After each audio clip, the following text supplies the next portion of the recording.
اکثر لوگوں کو اس بات پر تعجب ہوتا ہے کہ میں اپنے وطن کا ذکر کبھی نہیں کرتا۔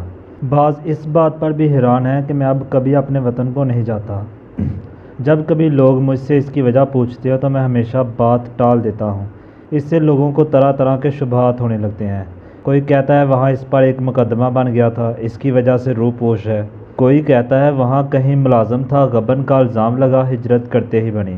کوئی کہتا ہے والد اس کی بدعنوانیوں کی وجہ سے گھر میں نہیں گھسنے دیتے۔ غرض یہ کہ جتنے منہ اتنی باتیں۔ آج میں ان سب غلط فہمیوں کا ازالہ کرنے والا ہوں۔ خدا آپ پڑھنے والوں کو انصاف کی توفیق دے۔ قصہ میرے بھتیجے سے شروع ہوتا ہے۔ میرا بھتیجا یوں دیکھنے میں عام بھتیجوں سے مختلف نہیں، میری تمام خوبیاں اس میں موجود ہیں، اور اس کے علاوہ نئی پود سے تعلق رکھنے کے باعث اس میں بعض فالتو و صاف نظر آتے ہیں۔ لیکن ایک صفت تو اس میں ایسی ہے کہ آج تک ہمارے خاندان میں اس شدت کے ساتھ کبھی رونما نہ ہوئی تھی، وہ یہ کہ بڑوں کی عزت کرتا ہے، اور میں تو اس کے نزدیک بس علم و فن کا ایک دیوتا ہوں۔ یہ خبط اس کے دماغ میں کیوں سمایا ہے، اس کی وجہ میں یہی بتا سکتا ہوں کہ نہایت اعلیٰ سے اعلیٰ خاندانوں میں بھی کبھی کبھی ایسا دیکھنے میں آ جاتا ہے۔ میں نے شائستہ سے شائستہ ودوانوں کے فرزندوں کو بعض وقت بزرگوں کا اس قدر احترام کرتے دیکھا ہے کہ ان پر نیچ ذات کا دھوکہ ہونے لگتا ہے۔ ایک سال میں کانگریس کے جلسے میں چلا گیا، بلکہ یہ کہنا صحیح ہوگا کہ کانگریس کا جلسہ میرے پاس چلا آیا۔ مطلب یہ کہ جس شہر میں میں موجود تھا وہیں کانگریس والوں نے بھی اپنا سالانہ اجلاس منعقد کرنے کی ٹھان لی۔ میں پہلے بھی اکثر جگہ یہ اعلان کر چکا ہوں اور اب بھی بے بانگِ دہل یہ کہنے کو تیار ہوں کہ اس میں میرا ذرا بھی قصور نہ تھا۔ بعض لوگوں کو یہ شک ہے کہ میں نے محض اپنی تسکین نخوت کے لیے کانگریس کا جلسہ اپنے پاس ہی کرا لیا، لیکن یہ محض حاسدوں کی بدطینتی ہے۔ بانڈوں کو میں نے اکثر شہر میں بلوایا ہے، 2-1 مرتبہ بعض تھیٹروں کو بھی دعوت دی ہے، لیکن کانگریس کے مقابلے میں میرا رویہ ہمیشہ ایک گمنام شہری کا سا رہا ہے۔ بس اس سے زیادہ میں اس موضوع پر کچھ نہ کہوں گا۔ جب کانگریس کا سالانہ جلسہ بغل میں ہو رہا ہو تو کون ایسا متقی ہوگا جو وہاں جانے سے گریز کرے؟ زمانہ بھی تعطیلات اور فرصت کا تھا، چنانچہ میں نے شغلِ بیکاری کے طور پر اس جلسے کی ایک تقریر سنی۔ دن بھر تو جلسے میں رہتا، رات کو گھر آ کر اس دن کے مختصر سے حالات اپنے بھتیجے کو لکھ بھیجتا تاکہ سند رہے اور وقت ضرورت کام آئے۔ بعد کے اوقات سے معلوم ہوتا ہے کہ بھتیجے صاحب میرے ہر خط کو بے حد ادب و احترام کے ساتھ کھولتے، بلکہ بعض باتوں سے تو ظاہر ہوتا ہے کہ اس افتتاحی تقریب سے پیشتر وہ باقاعدہ وضو بھی کر لیتے، خط کو خود پڑھتے، پھر دوستوں کو سناتے، پھر اخباروں کے ایجنٹ کی دکان پر مقامی لال بچکروں کے حلقے میں اس کو خوب برا چڑھا کر دہراتے، پھر مقامی اخبار کے بے حد مقامی ایڈیٹر کے حوالے کر دیتے، جو اسے بڑے اہتمام کے ساتھ چھاپ دیتا۔ اس اخبار کا نام مرید پور گزٹ ہے، اس کا مکمل فائل کسی کے پاس موجود نہیں۔ یہ 2 مہینے تک جاری رہا، پھر بعض مالی مشکلات کی وجہ سے بند ہو گیا۔ ایڈیٹر صاحب کا حلیہ حسب ذیل ہے، رنگ گدمی، گفتگو فلسفیانہ، شکل سے چور معلوم ہوتے ہیں۔ کسی صاحب کو ان کا پتہ معلوم ہو تو مرید پور کی خلافت کمیٹی کو اطلاع پہنچا دیں اور عند اللہ ماجور ہو۔ نیز کوئی صاحب ان کو ہرگز کوئی چندہ نہ دیں، ورنہ خلافت کمیٹی ذمہ دار نہ ہوگی۔ یہ بھی سننے میں آیا ہے کہ اس اخبار نے میرے ان خطوط کے بل پر اپنا ایک کانگریس نمبر بھی نکال مارا، جو اتنی بڑی تعداد میں چھپا کہ اس کے اوراق اب تک بعض پنساریوں کی دکان پر نظر آتے ہیں۔ بہرحال مرید پور کے بچے نے میری قابلیت انشاء پردازی، صحیح الدماغی اور جوش قومی کی داد دی۔ میری اجازت اور میرے علم کے بغیر مجھ کو مرید پور کا قومی لیڈر قرار دیا گیا۔ 1-2 شاعروں نے مجھ پر نظمیں بھی لکھی، جو وقتاً فوقتاً مرید پور گزٹ میں چھپتی رہیں۔ میں اپنی اس عزت افزائی سے محض بے خبر تھا۔ سچ ہے کہ خدا جس کو چاہتا ہے عزت بخشتا ہے۔ مجھے کیا معلوم تھا کہ میں نے اپنے بھتیجے کو محض چند خطوط لکھ کر اپنے ہم وطنوں کے دل میں اس قدر گڑ کر دیا ہے، اور کسی کو کیا معلوم تھا کہ یہ معمولی سا انسان جو ہر روز چپ چاپ سر نیچا کیے بازار میں سے گزر جاتا ہے، مرید پور میں پوجا جاتا ہے۔ میں وہ خطوط لکھنے کے بعد کانگریس اور اس کے تمام متعلقات کو قطعاً فراموش کر چکا تھا۔ مرید پور گزٹ کا میں خریدار نہ تھا۔ بھتیجے نے میری بزرگی کے رعب کی وجہ سے کبھی برسبیل تذکرہ اتنا بھی نہ لکھ بھیجا کہ آپ لیڈر ہو گئے ہیں۔ میں جانتا ہوں کہ وہ مجھ سے یوں کہتا تو برسوں تک اس کی بات میری سمجھ میں نہ آتی، لیکن بہرحال مجھے کچھ تو معلوم ہوتا کہ میں ترقی کر کے کہاں سے کہاں پہنچ چکا ہوں۔ کچھ عرصے بعد خون کی خرابی کی وجہ سے ملک میں جا بجا جلسے نکل آئے۔ جس کسی کو ایک میز، ایک کرسی، ایک گلدان میسر آیا، اسی نے جلسے کا اعلان کر دیا۔ جلسوں کے اس موسم میں ایک دن مرید پور کی انجمن نوجوانان ہند کی طرف سے میرے نام اس مضمون کا ایک خط موصول ہوا کہ آپ کے شہر کے لوگ آپ کے دیدار کے منتظر ہیں، ہر کے دمہ آپ کے روئے انور کو دیکھنے اور آپ کے پاکیزہ خیالات سے مستفید ہونے کے لیے بے تاب ہیں۔ مانا ملک بھر کو آپ کی ذات بابرکت کی ازحد ضرورت ہے، لیکن وطن کا حق سب سے زیادہ ہے، کیونکہ خار وطن از نسنبل وڑیہا خوشتر۔ اسی طرح کی 3-4 برابین کاتے کے بعد مجھ سے یہ درخواست کی گئی تھی کہ آپ یہاں آ کر لوگوں کو ہندو مسلم اتحاد کی تلقین کریں۔ خط پڑھ کر میری حیرت کی کوئی انتہا نہ رہی، لیکن جب ٹھنڈے دل سے اس پر غور کیا تو رفتہ رفتہ باشندگان مرید پور کی مردم شناسی کا قائل ہو گیا۔ میں ایک کمزور انسان ہوں، پھر لیڈری کا نشہ ایک لمحے ہی میں چڑھ جاتا ہے۔ اس ایک لمحے کے اندر مجھے اپنے وطن بہت ہی پیارا معلوم ہونے لگا۔ اہل وطن کی بے حسی پر بڑا ترس آیا۔ ایک آواز نے کہا کہ ان بیچاروں کی بہبودی اور رہنمائی کا ذمہ دار تو ہی ہے، تجھے خدا نے تدبر کی قوت بخشی ہے، ہزارہ انسان تیرے منتظر ہیں، اٹھ کے سینکڑوں لوگ تیرے لیے محاذر لیے بیٹھے ہوں گے۔ چنانچہ میں نے مرید پور کی دعوت قبول کر لی اور لیڈرانہ انداز میں بذریعہ تاڑ اطلاع دی کہ 15 دن کے بعد فلاں ٹرین سے مرید پور پہنچ جاؤں گا۔ اسٹیشن پر کوئی شخص نہ آئے، ہر ایک شخص کو چاہیے کہ اپنے اپنے کام میں مصروف رہے۔ ہندوستان کو اس وقت عمل کی ضرورت ہے۔ اس کے بعد جلسے کے دن تک میں نے اپنی زندگی کا ایک ایک لمحہ اپنی ہونے والی تقریر کی تیاری میں صرف کر دیا۔ طرح طرح کے فکرے دماغ میں صبح شام بڑھتے رہے۔ ہندو اور مسلم بائی بائی ہیں، ہندو و مسلم شیر و شکر ہیں، ہندوستان کی گاڑی کے 2 پہیے۔ اے میرے دوستو، ہندو اور مسلمان ہی تو ہیں۔ جن قوموں نے اتفاق کی رسی کو مضبوطی سے پکڑا وہ اس وقت تہذیب کے نصف النہار پر ہیں۔ جنہوں نے نفاق اور پھوٹ کی طرف رجوع کیا، تاریخ نے ان کی طرف سے اپنی آنکھیں بند کر لی ہیں، وغیرہ وغیرہ۔ بچپن کے زمانے میں کسی درسی کتاب میں سنا ہے کہ 2 بیل رہتے تھے، ایک جا والا واقعہ پڑھا تھا، اسے نکال کر نئے سرے سے پھر پڑھا اور اس کی تمام تفصیلات کو نوٹ کر لیا۔ پھر یاد آیا کہ ایک اور کہانی بھی پڑھی تھی جس میں ایک شخص مرتے وقت اپنے تمام لڑکوں کو بلا کر لکڑیوں کا ایک گٹھا ان کے سامنے رکھ دیتا ہے اور ان سے کہتا ہے کہ اس گٹھے کو توڑو۔ وہ توڑ نہیں سکتے۔ پھر اس گٹھے کو کھول کر ایک ایک لکڑی ان سب کے ہاتھ میں دے دیتا ہے، جسے وہ آسانی سے توڑ لیتے ہیں۔ اس طرح وہ اتفاق کا سبق اپنی اولاد کے ذہن نشین کراتا ہے۔ اس کہانی کو بھی لکھ لیا۔ تقریر کا آغاز سوچا تو کچھ اس طرح کی تمہید مناسب معلوم ہوئی کہ پیارے ہم وطنوں، گٹا سر پہ ادبار کی چھا رہی ہے، فلاکت سما اپنا دکھلا رہی ہے، نحوست پسو پیش منڈلا رہی ہے، یہ چاروں طرف سے ندا آ رہی ہے کہ کل کون تھے آج کیا ہو گئے تم، ابھی جاگتے تھے ابھی سو گئے تم۔ ہندوستان کے جس مایا ناز شاعر یعنی مولانا الطاف حسین حالی پانی پتی نے آج سے کئی برس پیشتر یہ اشعار قلم بند کیے تھے، اس کو کیا معلوم تھا کہ جو زمانہ گزرتا جائے گا اس کے یہ المناک الفاظ روز بروز صحیح تر ہوتے جائیں گے۔ آج ہندوستان کی یہ حالت ہے، ڈیش وغیرہ وغیرہ۔ اس کے بعد سوچا کہ ہندوستان کی حالت کا ایک دردناک نقشہ کھینچوں گا، افلاس، غربت، بغض وغیرہ کی طرف اشارہ کروں گا اور پھر پوچھوں گا کہ اس کی وجہ آخر کیا ہے۔ ان تمام وجوہ کو دہراؤں گا جو لوگ اکثر بیان کرتے ہیں، مثلاً غیر ملکی حکومت، آب و ہوا، مغربی تہذیب، لیکن ان سب کو باری باری غلط قرار دوں گا اور پھر اصلی وجہ بتاؤں گا کہ اصلی وجہ ہندوؤں اور مسلمانوں کا نفاق ہے۔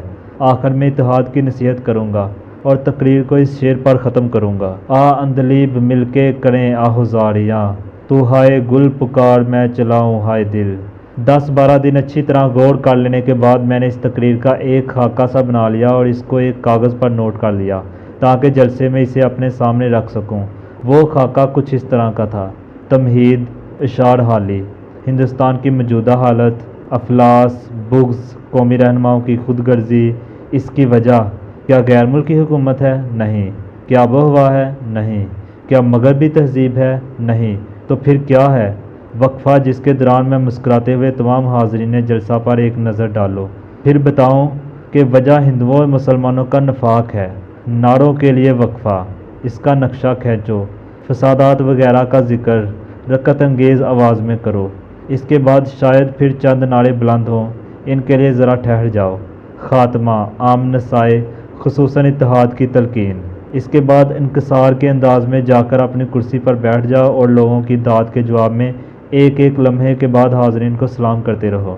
اس خاکے کو تیار کر چکنے کے بعد جلسے کے دن تک ہر روز اس پر ایک نظر ڈالتا رہا اور آئینے کے سامنے کھڑے ہو کر بعض مار کا آرا فکروں کی مشق کرتا رہا۔ دن کے بعد کی مسکراہٹ کی خاص مشق بہم پہنچائی، کھڑے ہو کر دائیں سے بائیں اور بائیں سے دائیں گھومنے کی عادت ڈالی تاکہ تقریر کے دوران آواز سب طرف پہنچ سکے اور سب لوگ اطمینان کے ساتھ ایک ایک لفظ سن سکیں۔ مرید پور کا سفر 8 گھنٹے کا تھا۔ رستے میں سانگا کے اسٹیشن پر گاڑی بدلنی پڑتی تھی۔ انجمن نوجوانان ہند کے بعض جوشیلے ارکان وہاں استقبال کو آئے ہوئے تھے۔ انہوں نے ہار پہنائے اور کچھ پھل وغیرہ کھانے کو دیے۔ سانگا سے مرید پور تک ان کے ساتھ اہم سیاسی مسائل پر بحث کرتا رہا۔ جب گاڑی مرید پور پہنچی تو اسٹیشن کے باہر کم از کم 3000 آدمیوں کا ہجوم تھا جو متواتر نعرے لگا رہا تھا۔ میرے ساتھ جو والنٹیئر تھے انہوں نے کہا، سر باہر نکالیے، لوگ دیکھنا چاہتے ہیں۔ میں نے حکم کی تعمیل کی۔ ہار میرے گلے میں تھے، ایک سنترا میرے ہاتھ میں تھا۔ مجھے دیکھا تو لوگ اور بھی جوش کے ساتھ نعرہ زن ہوئے۔ بمشکل تمام باہر نکلا، موٹر میں موجود سوار کرایا گیا اور جلوس جلسہ گاہ کی طرف چلا۔ جلسہ گاہ میں داخل ہوئے تو ہجوم 5-6 ہزار تک پہنچ چکا تھا جو ایک آواز ہو کر میرا نام لے لے کر نعرے لگا رہا تھا۔ دائیں بائیں سرخ سرخ جھنڈوں پر مجھے خاکسار کی تعریف میں چند کلمات بھی درج تھے، مثلاً ہندوستان کی نجات تمہیں سے ہے، مرید پور کے فرزند خوش آمدید، ہندوستان کو اس وقت عمل کی ضرورت ہے۔ مجھ کو اسٹیج میں بٹھایا گیا۔ صدر جلسہ نے لوگوں کے سامنے مجھ سے دوبارہ مصافحہ کیا اور میرے ہاتھ کو بوسہ دیا اور پھر اپنی تعارفی تقریریں شروع کی۔ حضرات، ہندوستان کے جس نامی اور بلند لیڈر کو آج کے جلسے میں تقریر کرنے کے لیے بلایا گیا ہے، تقریر کا لفظ سن کر میں نے اپنی تقریر کے تمہیدی فکروں کو یاد کرنے کی کوشش کی، لیکن اس وقت ذہن اس قدر مختلف تاثرات کی ماجگاہ بنا ہوا تھا کہ نوٹ دیکھنے کی ضرورت پڑی۔ جیب میں ہاتھ ڈالا تو نوٹ نادارد، ہاتھ پاؤں میں یک لخت خفیف سی خنکی محسوس ہوئی۔ دل کو سنبھالا کہ ٹھہرو، ابھی اور کئی جیبیں ہیں، گھبراؤ نہیں۔ راشے کے عالم میں سب جیبیں دیکھ ڈالیں، لیکن وہ کاغذ کہیں نہ ملا۔ تمام حال آنکھوں کے سامنے چکر کھانے لگا۔ دل نے زور زور سے دھڑکنا شروع کر دیا، ہونٹ خشک ہوتے محسوس ہوئے۔ 10-12 دفعہ تمام جیبوں کو ٹٹولا لیکن کچھ بھی ہاتھ نہ آیا۔ جی چاہا کہ زور زور سے رونا شروع کر دوں۔ بے بسی کے عالم میں ہونٹ کاٹنے لگا۔ صدر جلسہ اپنی تقریر برابر کر رہے تھے۔ مرید پور کا شہر ان پر جتنا بھی فخر کرے کم ہے۔ ہر صدی اور ہر ملک میں صرف چند ہی آدمی ایسے پیدا ہوتے ہیں جن کی ذات نوع انسان کے لیے۔ خدایا، اب میں کیا کروں گا؟ ایک تو ہندوستان کی حالت کا نقشہ کھینچنا ہے، نہیں، اس سے پہلے یہ بتانا ہے کہ ہم کتنے نالائق ہیں۔ نالائق کا لفظ غیر موزوں ہوگا، جاہل کہنا چاہیے، یہ بھی ٹھیک نہیں، غیر مہذب۔ ان کی اعلیٰ سیاست دانی، ان کا قومی جوش اور مخلصانہ ہمدردی سے کون واقف نہیں؟ یہ سب باتیں تو خیر آپ جانتے ہیں، لیکن تقریر کرنے میں جو ملکہ ان کو حاصل ہے، ہاں وہ تقریر کہاں سے شروع ہوتی ہے؟ ہندو مسلم اتحاد پر تقریر، چند نصیحتیں ضرور کرنی ہیں، لیکن وہ تو آخر میں ہیں، وہ بیچ میں مسکرانا کہاں تھا؟ میں آپ کو یقین دلاتا ہوں کہ آپ کے دل ہلا دیں گے اور آپ کو خون کے آنسو رلائیں گے۔ صدر جلسہ کی آواز نعروں میں ڈوب گئی۔ دنیا میری آنکھوں کے سامنے تاریک ہو رہی تھی۔ اتنے میں صدر نے مجھ سے کہا، مجھے الفاظ بالکل سنائی نہ دیے۔ اتنا محسوس ہوا کہ تقریر کا وقت سر پر آن پہنچا ہے اور مجھے اپنی نشست پر سے اٹھنا ہے۔ چنانچہ ایک نامعلوم طاقت کے زیر اثر اٹھا، کچھ لڑکھڑایا لیکن پھر سنبھل گیا۔ میرا ہاتھ کانپ رہا تھا، حال میں ایک شور تھا، میں بے ہوشی سے ذرا ہی دور تھا اور نعروں کی گونج ان لہروں کے شور کی طرح سنائی دے رہی تھی جو ڈوبتے ہوئے انسان کے سر پر سے گزر رہی ہو۔ تقریر شروع کہاں سے ہوتی ہے؟ لیڈروں کی خود غرضی بھی ضرور بیان کرنی ہے، اور کیا کہنا ہے؟ ایک کہانی بھی تھی، بگلے اور لومڑی کی کہانی، نہیں ٹھیک ہے 2 بیل۔ اتنے میں حال میں سناٹا چھا گیا، سب لوگ میری طرف دیکھ رہے تھے۔ میں نے اپنی آنکھیں بند کر لی اور سہارے کے لیے میز کو پکڑ لیا۔ میرا دوسرا ہاتھ بھی کانپ رہا تھا، وہ بھی میں نے میز پر رکھ دیا۔ اس وقت ایسا معلوم ہو رہا تھا جیسے میز بھاگنے کو ہے اور میں اسے روک کے کھڑا ہوں۔ میں نے آنکھیں کھولی اور مسکرانے کی کوشش کی، گلا خشک تھا۔ بڑی مشکل سے میں نے یہ کہا کہ میرے ہم وطنوں، آواز خلاف توقع بہت ہی باریک اور منحنی سی نکلی۔ 1-2 شخص ہنس دیے۔ میں نے گلے کو صاف کیا تو کچھ اور لوگ ہنس پڑے۔ میں نے جی کرا کر کے زور سے بولنا شروع کیا۔ پھیپھڑوں پر یک لخت جو یوں زور ڈالا تو آواز بہت ہی بلند نکل آئی۔ اس پر بہت سے لوگ کھلکھلا کر ہنس پڑے۔ ہنسی تھمی تو میں نے کہا، پیارے ہم وطنوں۔ اس کے بعد ذرا دم لیا اور پھر کہا کہ پیارے ہم وطنوں۔ کچھ یاد نہ آیا کہ اس کے بعد کیا کہنا ہے۔ بیسیوں باتیں دماغ میں چکر لگا رہی تھیں، لیکن زبان تک ایک نہ آتی تھی۔ پیارے ہم وطنوں، ان کے لوگوں کی ہنسی سے میں بنا گیا۔ اپنی توہین پر بڑا غصہ آیا۔ ارادہ کیا کہ اس دفعہ جو منہ میں آیا کہہ دوں گا۔ ایک دفعہ تقریر شروع کر دوں تو پھر کوئی مشکل نہ رہے گی۔ پیارے ہم وطنوں، بعض لوگ کہتے ہیں کہ ہندوستان کی آب و ہوا خراب ہے، یعنی ایسی ہے کہ ہندوستان میں بہت سے نقص ہیں۔ سمجھے آپ؟ وقفہ، نقص ہیں، لیکن یہ بات یعنی امر جس کی طرف میں نے اشارہ کیا ہے، گویا چندہ صحیح نہیں۔ حواس معطل ہو رہے تھے، سمجھ میں نہ آتا تھا کہ آخر تقریر کا سلسلہ کیا تھا۔ یک لخت بیلوں کی کہانی یاد آئی اور راستہ کچھ صاف ہوتا دکھائی دیا۔ ہاں تو یہ بات دراصل یہ ہے کہ ایک جگہ دو بیل اکٹھے رہتے تھے، جو باوجود آب و ہوا اور غیر ملکی حکومت کے زور کا کہکا، یہاں تک پہنچ کر محسوس کیا کہ کلام کچھ بے ربط سا ہو رہا ہے۔ میں نے سوچا چلو وہ لکڑی کے گٹھنے کی کہانی شروع کر دے۔ مثلاً آپ لکڑیوں کے ایک گٹھے کو لیجئے۔ لکڑیاں اکثر مہنگی ملتی ہے۔ وجہ یہ ہے کہ ہندوستان میں افلاس بہت ہے، کیونکہ اکثر لوگ غریب ہیں، اس لیے گویا لکڑی کا گٹھر، یعنی آپ دیکھیے نا کہ اگر بلند اور طویل کہہ کے، حضرات اگر آپ نے عقل سے کام نہ لیا تو آپ کی قوم فنا ہو جائے گی، نحوست منڈلا رہی ہے، کہہ کے اور شور و گوگا اسے باہر نکالو، ہم نہیں سنتے۔ شیخ سعدی نے کہا ہے کہ جو از قوم یکے بےدنشی کرو۔ آواز آئی، کیا بکتا ہے؟ خیر اس بات کو جانے دیجئے۔ بہرحال اس بات میں تو کسی کو شبہ نہیں ہو سکتا کہ اندلی مل کے کریں آہو زاریاں، تو ہائے دل پکار میں چلاؤں ہائے گل۔ اس شعر نے دوران خون کو تیز کر دیا، ساتھ ہی لوگوں کا شور بھی بہت زیادہ ہو گیا۔ چنانچہ میں بڑے جوش سے بولنے لگا، جو قومیں اس وقت بیداری کے آسمان پر چڑھی ہوئی ہیں، ان کی زندگیاں لوگوں کے لیے شاہراہ ہیں اور ان کی حکومتیں چار دنگ عالم کی بنیادیں ہلا رہی ہیں۔ لوگوں کا شور اور ہنسی اور بھی بڑھتی گئی۔ آپ کے لیڈروں کے کانوں پر خود غرضی کی پٹی بندھی ہوئی ہے۔ دنیا کی تاریخ اس بات کی شاہد ہے کہ زندگی کے وہ تمام شعبے، لیکن لوگوں کا غوغا اور کہہ کے اتنے بلند ہو گئے کہ میں اپنی آواز بھی نہ سن سکتا تھا۔ اکثر لوگ اٹھ کھڑے ہوئے تھے اور گلا پھاڑ پھاڑ کر کچھ کہہ رہے تھے۔ میں سر سے پاؤں تک کانپ رہا تھا۔ ہجوم میں سے کسی شخص نے بارش کے پہلے قطرے کی طرح ہمت کر کے سگریٹ کی ایک خالی ڈبیا مجھ پر پھینک دی۔ اس کے بعد 4-5 کاغذ کی گولیاں میرے ارد گرد سٹیج پر آ گریں، لیکن میں نے اپنی تقریر کا سلسلہ جاری رکھا۔ حضرات تم یاد رکھو، تم تباہ ہو جاؤ گے، تم دو بیل ہو۔ لیکن جب بچھار پڑتی ہی گئی تو میں نے اس نامعقول مجبہ سے کنارہ کشی ہی مناسب سمجھی۔ اسٹیج سے پھلانگا اور زکند بر کے دروازے میں سے باہر کا رخ کیا۔ ہجوم بھی میرے پیچھے لپکا۔ میں نے مڑ کر پیچھے نہ دیکھا بلکہ سیدھا بھاگتا گیا۔ وقتاً فوقتاً بعض نامناسب کلمے میرے کانوں تک پہنچ رہے تھے۔ ان کو سن کر میں نے اپنی رفتار اور بھی تیز کر دی اور سیدھا اسٹیشن کا رخ کیا۔ ایک ٹرین پلیٹ فارم پر کھڑی تھی، میں بے تحاشا اس میں گھس گیا۔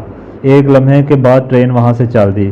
اس دن کے بعد آج تک نہ مرید پور نے مجھے مدعو کیا ہے، نہ مجھے خود وہاں جانے کی کبھی خواہش پیدا ہوئی ہے۔